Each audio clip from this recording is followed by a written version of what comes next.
Well, good evening, ladies and gentlemen. This is Sherelle Ashton, your hostess of The Compassionate Kind, with you tonight for your listening pleasure. I certainly hope you had a good day. It's Wellness Wednesday. I hope you're feeling fine, doing fine, and looking fine. But I can't see you, so you can just pretend. No, I'm just playing out there. I hope you're doing well tonight and that you're settled down and you're taking some time for yourself. And as you listen to me this evening, I'm coming to you live from lifeenhancementradio.com. You can listen to me live this night and every Wednesday night at 9 p.m. And we have shows throughout the week for your listening pleasure from a host of wonderful, wonderful people. So please listen in all week to our variety of shows.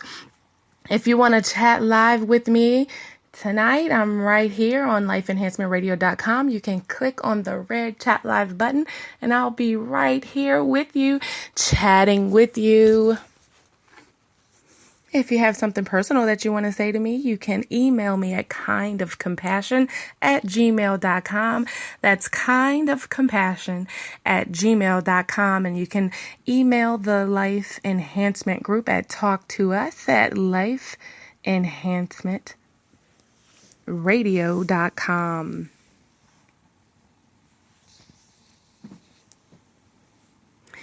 Last week, we shared with you some mental health tips for what you can do to remove the chaos out of your life, what you can do to get away from the shenanigans and the games and any kind of chaos that may be surrounding you, whether it's at work or if it's at home or on your job or any kind of discord that you have going on around you. We shared 5 tips that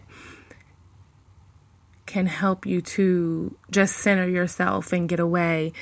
Recapping on those tips from last week for your mental health.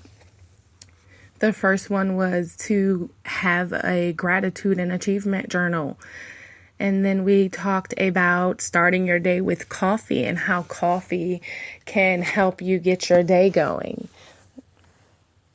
Then we talked about taking a staycation and how you don't have to have a whole wad and heap of money to go away and just kind of take some time for you and get to know yourself. And then we talked about focusing on your strengths. Quite often we don't give ourselves credit on what we can do to focus on our own strengths. And that makes us happy when we know, well, maybe there are some things that we're doing right. And then finally, we wrapped up the week with sleeping well and how important sleep is for your mental health.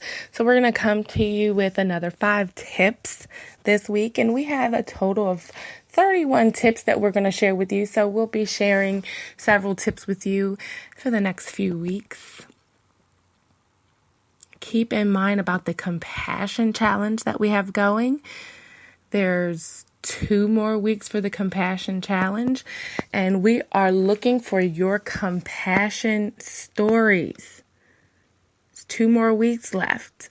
And I'm challenging you to do something compassionate for yourself or for others. Yes, this challenge is not biased. This challenge is for you. It can be for you or it can be for someone you know. Why don't you get out there into your community? This is the season of giving.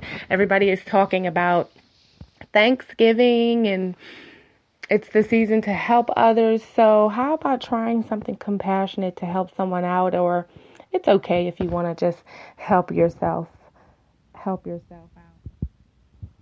story wins a prize. I am probably altering the prize. I had something specific for my DMV listeners because I am in the DC, Maryland, and Virginia area. So the prize was kind of catered to people who are in the DC, Maryland, and Virginia area. But I think I'm going to alter the prize a little bit. I recently learned that I have some listeners that are kind of outside of that area. So I'm going to alter the prize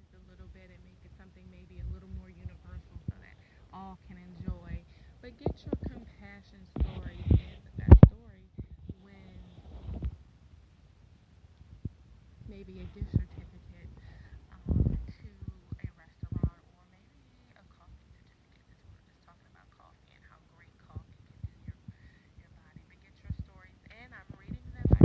I've received several stories, and they are awesome. At the end of the challenge, I have to pick a story that wins, and I'm looking for something juicy. I've got some good stories, but I haven't found anything particularly juicy yet. And I'm not sure if I know exactly what I'm looking for, but get your stories into me. If you've got a great story about compassion for yourself, or something that you've done for yourself or others to help people out or to help yourself out, get that into me. Email it to me at kindofcompassion@gmail.com. That's KIND of compassion@gmail.com. So what are we talking about this week? We're talking about, what is your life plan? How's it working out for you? And when to reevaluate, and what you can do to evaluate. So how many of us are, living this thing called life, and it's just not working out for you how you plan for it to work out? We all get curveballs in life, and quite often we hear people say, well, just go with the flow. There's going to be curveballs that come to you, and just kind of let it soar out, ride the wave, as they say. But what studies show is that, if you have a plan, when those curveballs do come, because they will come, if you have a plan, you may be more likely to succeed. And it's the same thing as you hear a lot of people talk about. The New Year's is coming, and we're facing that season right now. New Year's is coming. We're at the Thanksgiving season, except I think a lot of my colleagues would think that it's Christmas for me. So my family and I, we already had our Thanksgiving a couple of weeks ago now, I believe it is. And, or maybe it was last weekend. And so we've already had Thanksgiving, and I'm in full Christmas mode. I've been playing Christmas music in the office. I've been playing Christmas music in my car, and I am in full Christmas spirit. But we are in the season of giving, and the season of the new year coming to us of 2017. And it's a big thing to make a New Year's resolution. And people talk about how you make New Year's resolutions and, no, you don't stick to them. So what's the point in writing them anyway? Well, studies show that there is a huge point in writing down your New Year's resolution. In fact, there's a huge point, and we talked a little bit about this, I think, last week. It's a huge deal when you write things down. I think I quoted the Bible briefly when I said the Bible says, write it down and make it plain. So there's something to it. And you're going to always hear me say this, because I believe it is something to things when you write them down. So don't fall for the okie doke when you hear someone say, well, there's really no point in writing down my resolutions, because I don't do them anyway. But studies say if you write them down, you may just stick to them a little bit better. Those who don't write them down, they usually probably don't follow them. So it's the same kind of concept when you're talking about a life plan. Well, you got to write it down. You got to make a plan. You got to make it plain. How do you know where you're going if you don't make it plain? So let's go with some tips on what you can do, how you can develop a life plan. We're going through this thing called life, and you're just kind of flowing through, but you have no real plan. How can you write a life plan? Well, did you even know there's such a thing as a life plan? Well, there is such a thing. And what can you do to just get started in writing something to create a written life plan, a plan that details out your vision for your life and what steps you're going to take to get to where you got to go. So it's almost exactly like having a business plan, or, as I just mentioned, having a New Year's resolution. So what is the first thing that we can do in terms of writing our life plan? So there's 6 steps that we can kind of guide us. We can kind of use to guide us. So the first step is knowing yourself.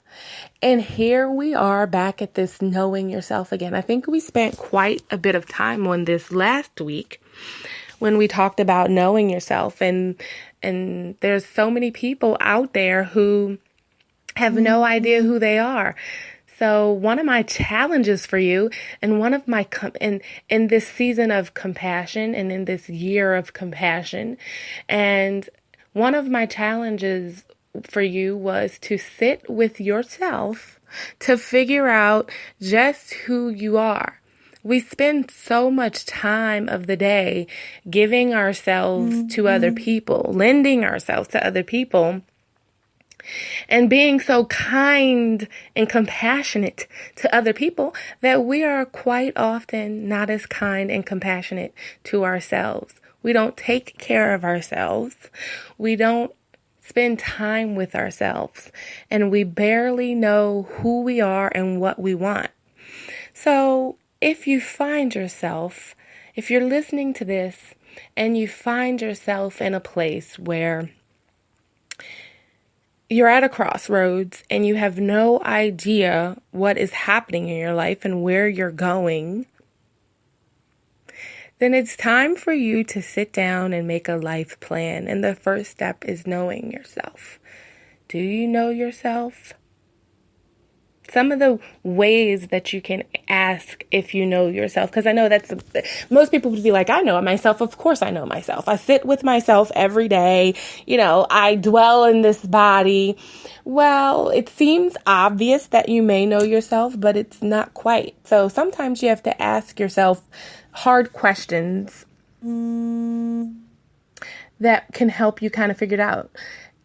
It's kind of like when you go to a job interview and someone's asking you to tell them about yourself, tell them about your strengths and your weaknesses. You can talk about things that you do and the tasks that you do all day long, but when people are asked to speak on themselves and talk about themselves, for some reason, and I'm guilty of it myself, for some reason, even though we do so much and we do so much for others, for some reason, it's so difficult for us to talk about ourselves, to give ourselves credit, to show ourselves the same kind of love and compassion that we show to others, to give ourselves, the credit for the accomplishments that we have done in our lives. It often takes someone else to say, hey, didn't you do that? Or didn't you do this? Didn't you finish this? And you have to say, oh, well, I did. And then you get to toot your own horn, but it's because someone else had to point it out for you. So knowing yourself is about being able to compliment yourself, knowing the accomplishments you've had in your life, knowing the things that you've done and finished and completed, and giving yourself the credit for it, relishing in it. It's one of those things where you can say, well, I'm shining in my moment. And this advice of knowing yourself I just want you to know, it's ageless. It's timeless. Because we can do this at any age. It's better if we learn this early on, of course. But this can go from 0 to 99 or 1 to 99 or to 100 and beyond. At any age, you should be able to sit with yourself and be content. At any age, you should be able to know yourself and love yourself and have compassion enough for yourself to take care of yourself. And this is something that we've been saying, quite often too on the show, and we'll continue to say it. There's no way possible on this green earth that you can actually take care of other people effectively and efficiently. I mean, you may think and feel that you're being efficient with other people, but if you're really not taking care of yourself, eventually there's going to be a breakdown. So knowing yourself includes, asking yourself the hard questions. What are my strengths? What are my legitimate weaknesses? Be honest with yourself, because at the end